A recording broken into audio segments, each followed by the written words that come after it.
Hi everyone, it's a pleasure to be here. I am Holy Bynoe, a PhD researcher in the Shared Island Stories project and an independent curator working across the Caribbean. And I would like to thank Kate, Sherelle, the team at SIS, at ICOFOM, and Melissa for having me here. Today's reflection, titled Bush and Ground Resistance, will reflexively comment on observations made as I try to become more present and mindful within my curatorial research and collaborative praxis with women artists across the Caribbean.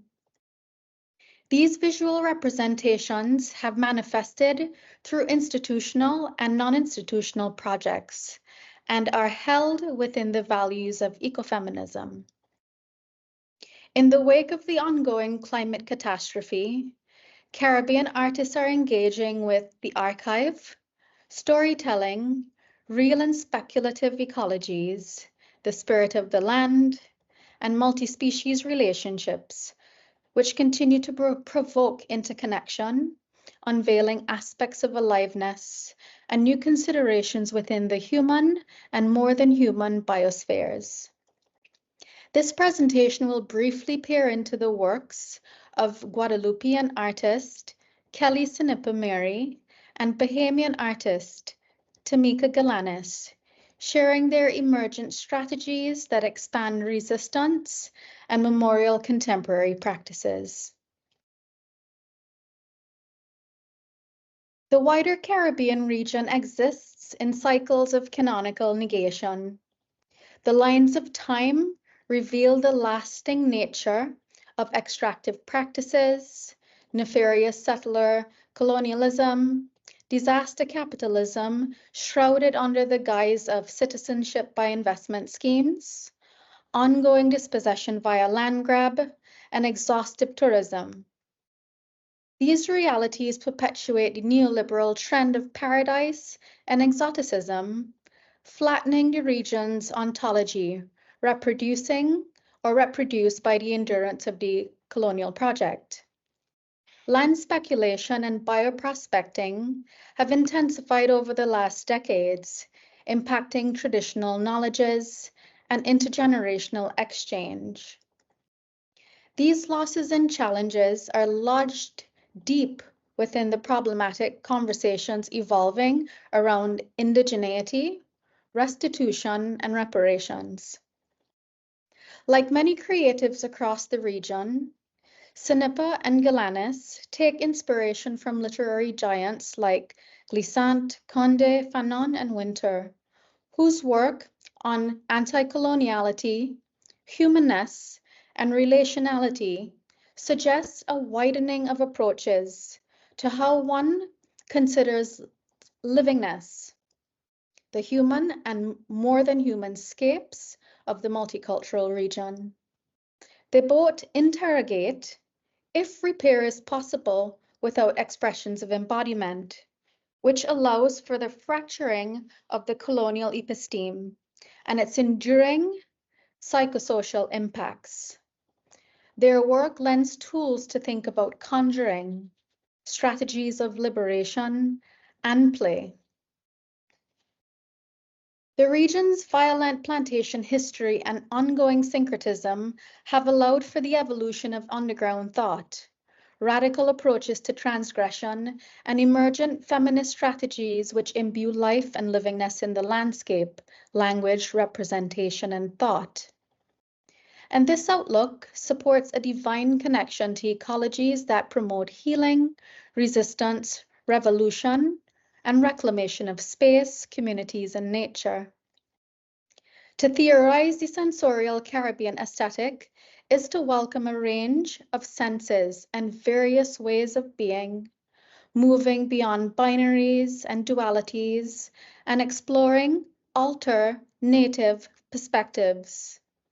It is a consciousness of self, surroundings, and parallels that continue to reshape and evolve our traditions and societies.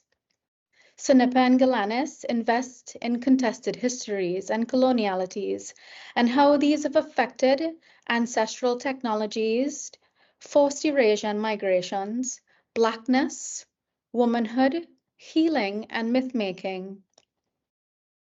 They have worked to recast and represent the nuances of our imaginations, curiosity, and beingness in inquisitive ways.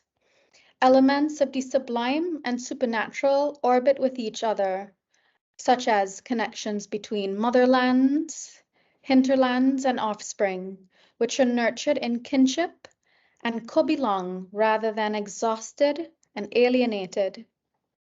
Their practices explore cacophony, chaos, embodiment, and connectivity, and they're related to the natural and spirit worlds. And here with you, I have chosen to entangle with them, and by extension, a grandmother, a revolutionary, and two avatars, all of them exploring fugitivity, escaping the trappings of the capture and the hold. European colonial habitation of the Caribbean since 1492 created many ruptures regarding how people continue to understand their landscape.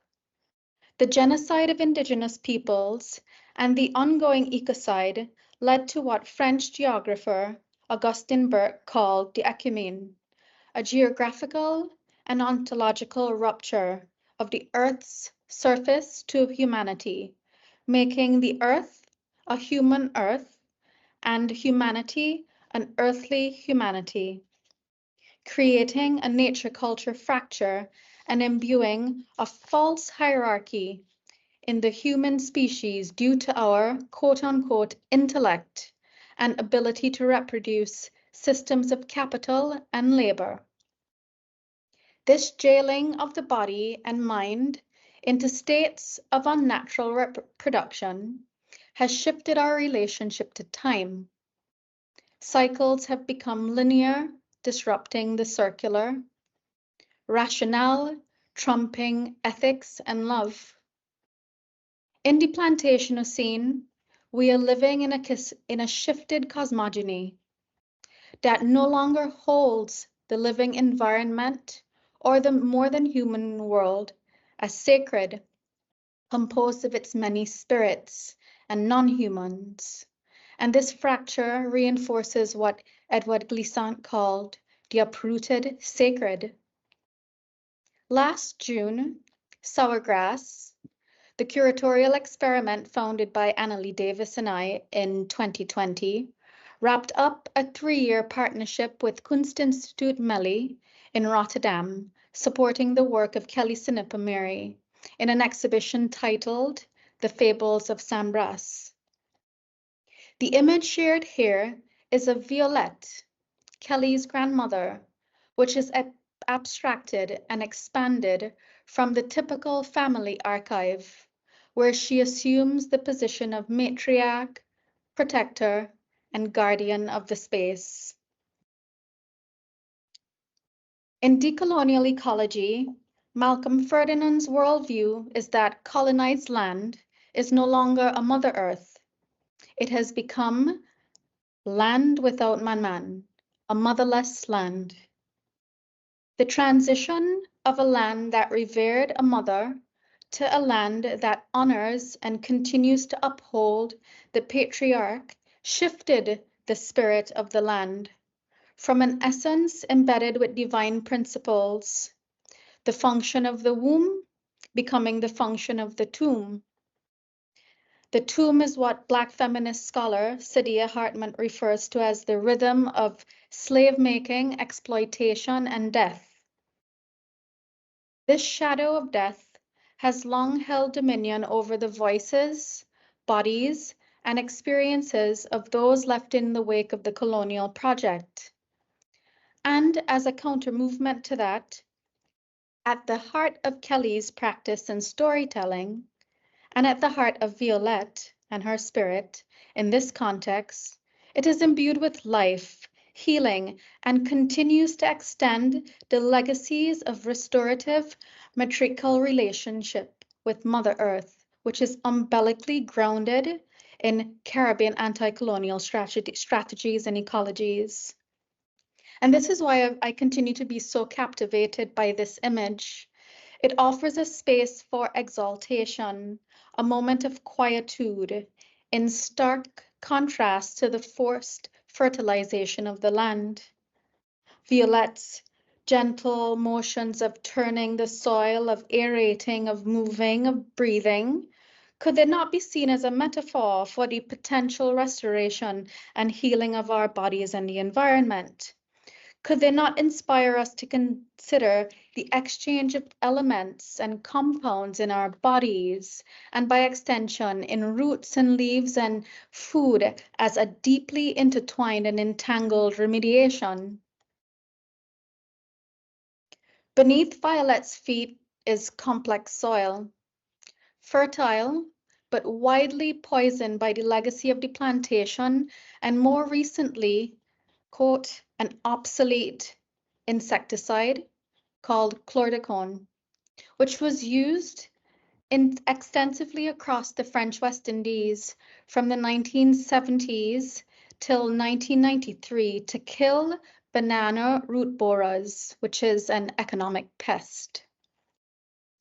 Toxicological studies show that chlordacone is a reproductive and developmental toxicant, a neurotoxic, and a carcinogenic, and is endocrine disrupting because of its estrogenic properties, both in vitro and in vivo. In fact, 92% of Martinicans have traces of chlordacone in their blood, while in Guadeloupe, chlordacone is responsible for 10% of prostate cancer cases. And across the French West Indies, there continues to be ruptures and revolts as bodies, not unlike Violette's, expire under the secretion and weight of the poison. This manipulation, forced sterilization, and death in the land, and Grandmother Violette's turning of the soil might suggest what Maryse Condé points to: the magic, the cunning, the spirit of women who have come before bearing secrets, medicines, spells, love languages, and potions to disarm and turn this violence into life, into food, into rebirth, and into sustenance in the landscape. And Condé shares in I, Tituba, Black Witch of Salem, and I quote, Mama Yaya taught me about plants, those who give sleep, those who heal wounds and ulcers, those who make thieves confess, those who calm epileptics and plunge them into blissful rest, those who put on the lips of the furious, the desperate, and the suicidal words of hope. Mama Yaya taught me to listen to the wind when it rises and measure its forces above the boxes it is preparing to crush. Mama Yaya taught me about the sea, the mountains, and the hills. She taught me that everything lives, everything has a soul, a breath, everything must be respected, and that man is not a master riding his kingdom on horseback.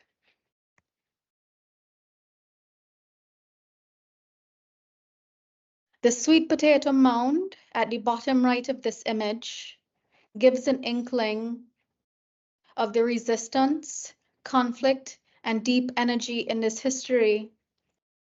It is held in Violette's mouth, in her throat, her stomach, and heart, where this ritual of harvest, cooking, walking, sweating onto and into the soil and veins of the land take place. In Sylvia Wynter's 1971 essay, Novel and History, Plot and Plantation, provision grounds erupted in the shadow of the plantation as a space of instruction to become a free subject through exchange, barter, and care. Our ancestors had a deep and complex relationship to subsistence farming, particularly ground provision crops like cassava and sweet potato. And this image lures me into Violet's green and magenta, to her waist and to her Amazonian scale, to her skirt that extends beyond this image across the pastoral terrace and mounds of rocky dirt, far from the burrows of the mongoose and the sugarcane rat, into the home, across her progeny and into her kitchen, where the elements of this labor and history are alchemized. It is within the kitchen and on the table that Violette's perspiration, her toil in the soil, and the food simmering in the Sunday lunch pot holds a transformative power. They offer an antidote and a gentle instruction on how we can love, witness, and share with each other. They beckon us to forge a new relationship with the land in our effort to alchemically heal this poisoned earth. And perhaps the act of planting new seedlings and tubers in the garden, in our gardens, is a loving gesture of kinship that can be the very fortitude that we need to face the impending doom of climate catastrophes, impact on biodiversity, our psychoscapes, and increasingly precarious existence.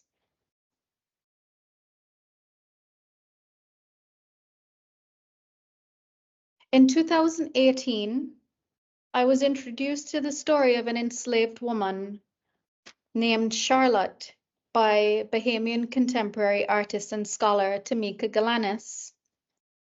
Charlotte was one of the two women charged as accomplices in orchestrating the 1831 Bahamian revolt of enslaved peoples at the Golden Grove Plantation in Port Howe, Cat Island, then San Salvador, the arrival site of Christopher Columbus in the New World.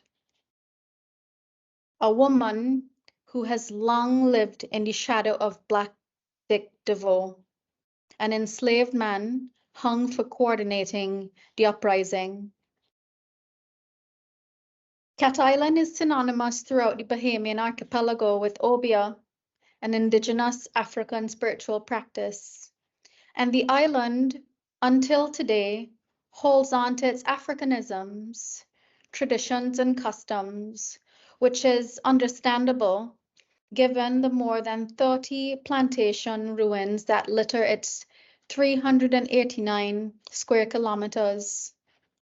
The use of medicinal plants within the spiritual tradition of enslaved Africans looms large in our shared folkways.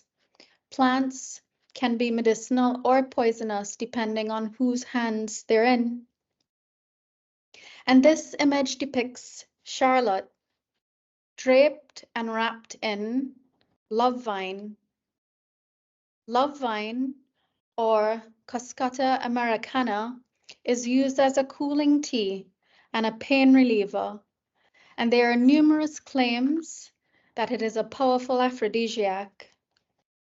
Love vine, an obligate parasite, meaning it can't complete its life cycle without another host plant, becomes a metaphor for the legacy of colonialism in the Caribbean. When love vine finds it a healthy plant, it latches on and turns itself into a voracious tangled mass, twinning on every leaf and branch, sinking its insidious little papillae into the host and sucking the lifeblood dry. The plant starts as a seed in the ground, but as soon as it finds a host to feed on, it abandons all connection to soil. You cannot extract love vine from its host without killing or maiming the entity. However, could the love vine hold more profound lessons for us in our quest for liberation?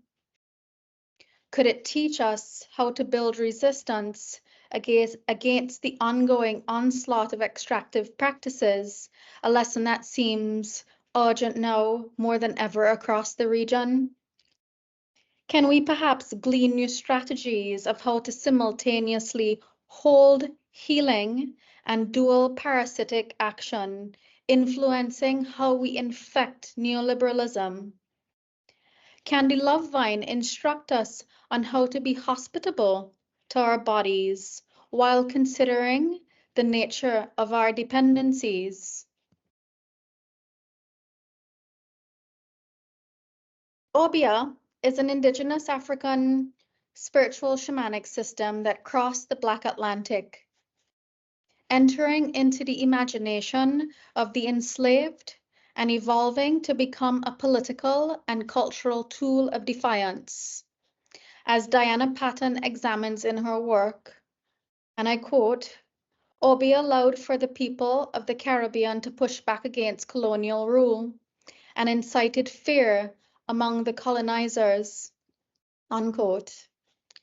Decades later, as we collectively examine and dig through the deliberate exploitation in the wake of growing IMF debt, greenwashing, deregulation, and privatization, what does it mean to care beyond proposed extinction across an archipelago that continues to stagger, from neocolonial pathology?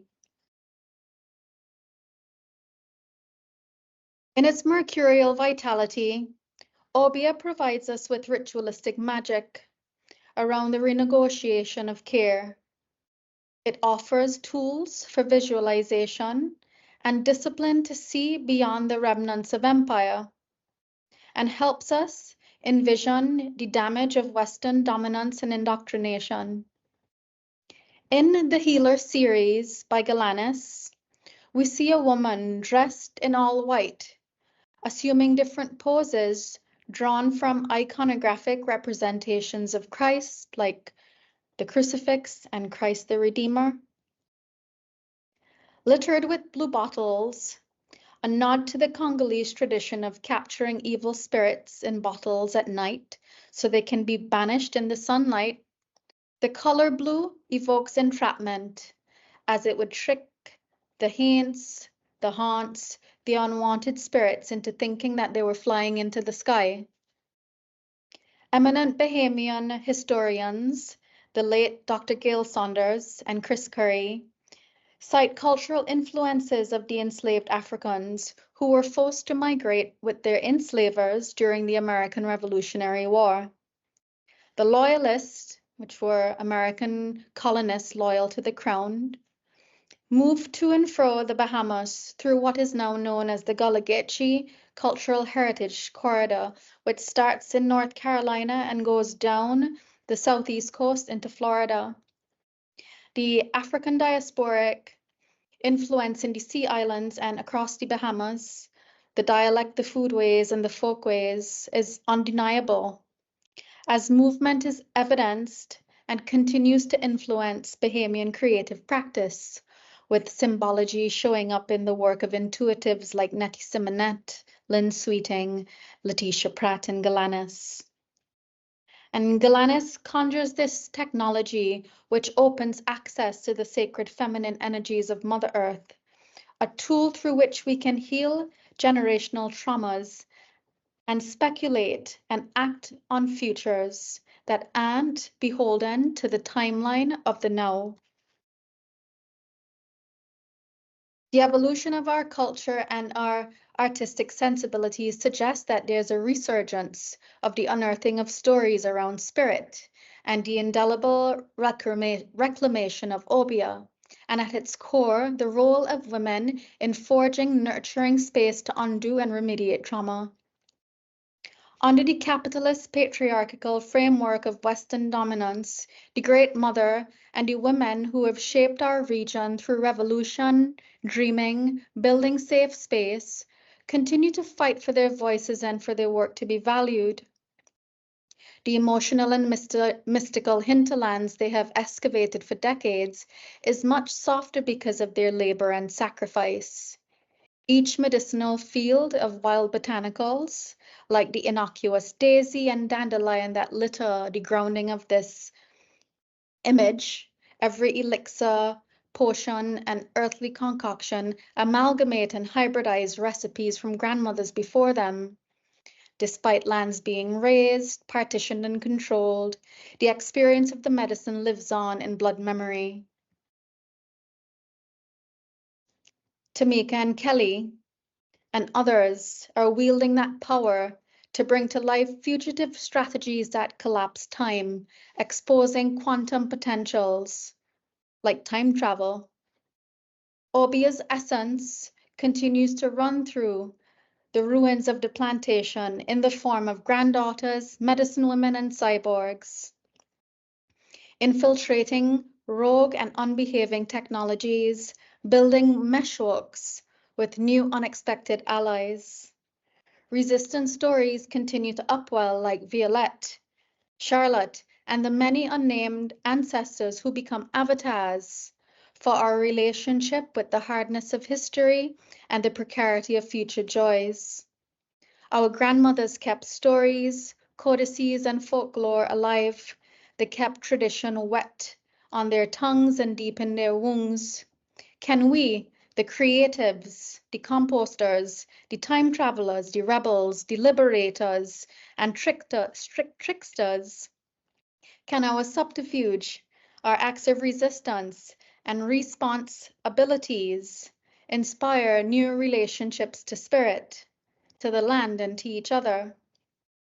Can we evolve the already transgressive strategies that continuously transform anti-colonial medicines into poison and vice versa?